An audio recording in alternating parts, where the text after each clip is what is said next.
Hello guys, I am गुलाबशाह और हम लोग पढ़ रहे हैं चैप्टर नंबर 10 भैमानी किंगडम। इसमें दो जो जो रूलर थे इंपॉर्टेंट, उनके बारे में आपको बता चुकी हूँ। अब इसमें सेकंड पार्ट में हम लोग पढ़ेंगे एडमिनिस्ट्रेशन यहाँ का कैसा था। ठीक है, भैमानी किंगडम का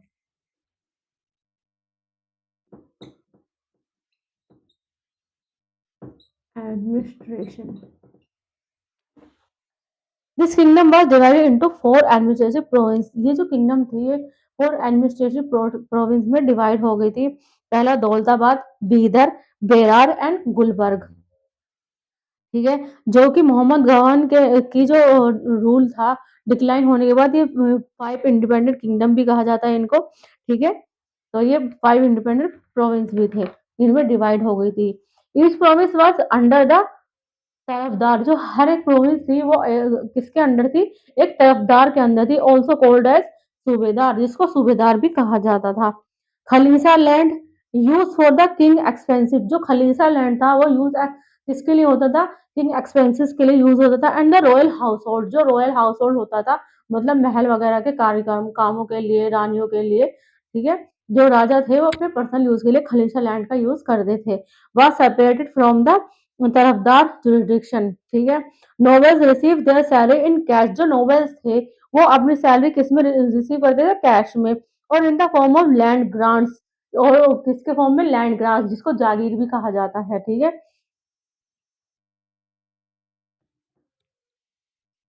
in the kingdom was divided into 4 administrative provinces. 4 administrative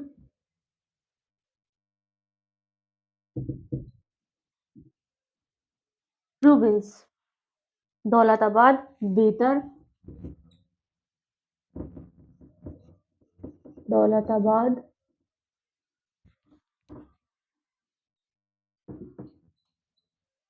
Bidar, Berar and Gulbarga. Berar and Gulberg.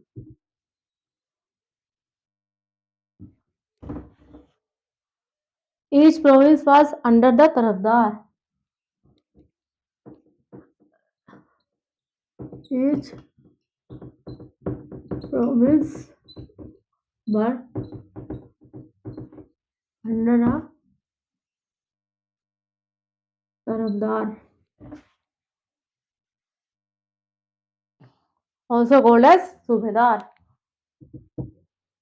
Also called as Subedar. Khalisa land used for king's expenses. Khalisa land used for king expenses and the royal household. And the royal household was separated from the Tarafdar's jurisdiction. Was separated from the Tarafdar jurisdiction, मतलब कि ये तरफदार की jurisdiction में नहीं आता था।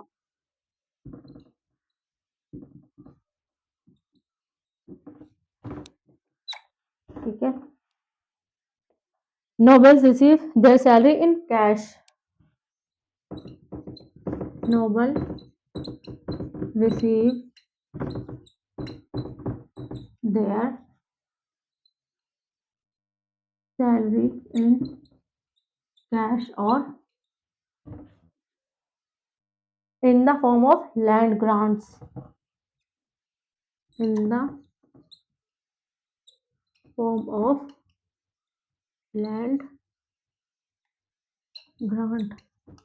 इसको जागीर भी कहा जाता है। ठीक है, अब मिलिट्री कैसी रही इनकी ये देख लेते हैं। The Bahmani ruler relied on amirs for military support. The amirs were divided into two groups. ठीक है, जो बहमानी किंगडम थी उसको क्या आमिर्स का मिलिट्री सपोर्ट मिला हुआ था। रूलर कौन था? रिलाइड था आमिर सपोर्ट से। द आमिर क्या थे? आमिर दो ग्रुप में बटे हुए थे। पहले थे Deccanis, long term resident of Deccan region इनका रहा, एंड अफाकीज और Pardesis second, descent immigrant from central Asia. ठीक है, Iran and Iraq. The Bahmani were familiar with using gun powder in warfare. ठीक है, बहमानी जो थे वो क्या यूज करते थे? गन पाउडर पाउडर यूज करते थे वॉरफेयर के लिए। एक बार मिलिट्री देख लेते हैं यहाँ की कैसी थी।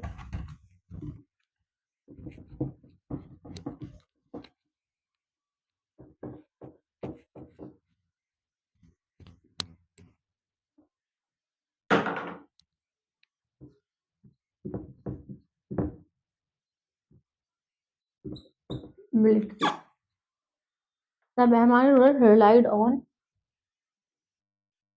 The Bahmani ruler relied on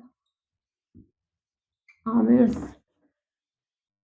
for military support और military support. The armies were divided into two groups. The armies were divided into two groups. ठीक है, फर्स्ट कौन सा था? डेक्कानीज। फर्स्ट था डेक्कानीज। डेक्कानीज मतलब long term resident of the Deccan reason.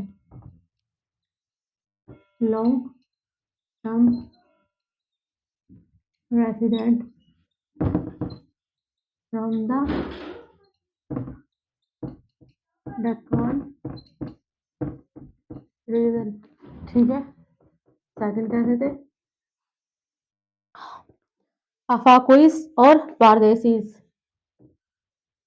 अफाकुइस और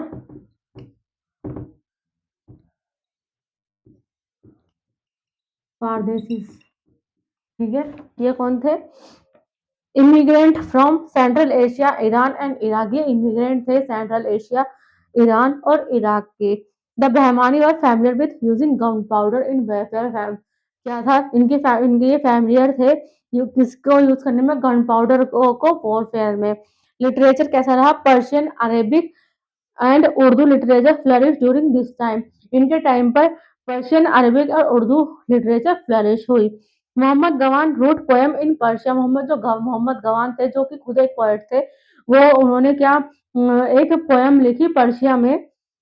ग्लोडिंग work like, जैसे कि देखा जा सकता है, लाइक रियाज उल इंशा इनकी लिखी हुई है मोहम्मद गवान की, एंड मनाजिरुल इंशा ये भी इन्होंने लिखी है। In new dialect all Dakhini Urdu become popular. Dakhini जो न्यू डायलेक्ट था वो इनके टाइम पे पॉपुलर हुआ। सूफी संत Khwaja Bande Nawaz Gesu Daraz from Gulbarga wrote in his this language. Architecture कैसा रहा? Bahmani architecture followed the Indo Islamic style. जो बहमानी आर्किटेक्चर था वो इंडो इस्लामिक स्टाइल को फॉलो करता था। लोकल मटेरियल कैसा था? पर्शियन इन्फ्लुएंस था इसमें। लोकल मटेरियल में इट फीचर्स टॉल मिनारेट्स। इसके जो फीचर्स थे वो क्या? टॉल मिनारेट्स देखी गई, स्ट्रॉन्ग आर्चेस देखे गए, ह्यूज डोम्स, स्पीसीज हजारास देखे गए, एंड क्रिस्केशन मून्स स्टॉप बिल्डिंग्स देखी गई हैं। Example include monument in Gulbarga, Shah बाजार मॉस्क वो इन्हीं के टाइम पर बना हुआ है, हफ्ता गुम्बद, जमा मस्जिद, बीदर मोहम्मद गवान्स मदरसा, सोलह खंबा mask, रंगलीला Mahal, Janata Mahal, and Bijapur गोल गुम्बद, इब्राहिम रोजा बाड़ा कमाम, आनंद महल, चांद बावड़ी, ये सब बहमानी किंगडम के टाइम पर बनी हुई है। अगर आप लोगों ने देखी भी हो तो ठीक है।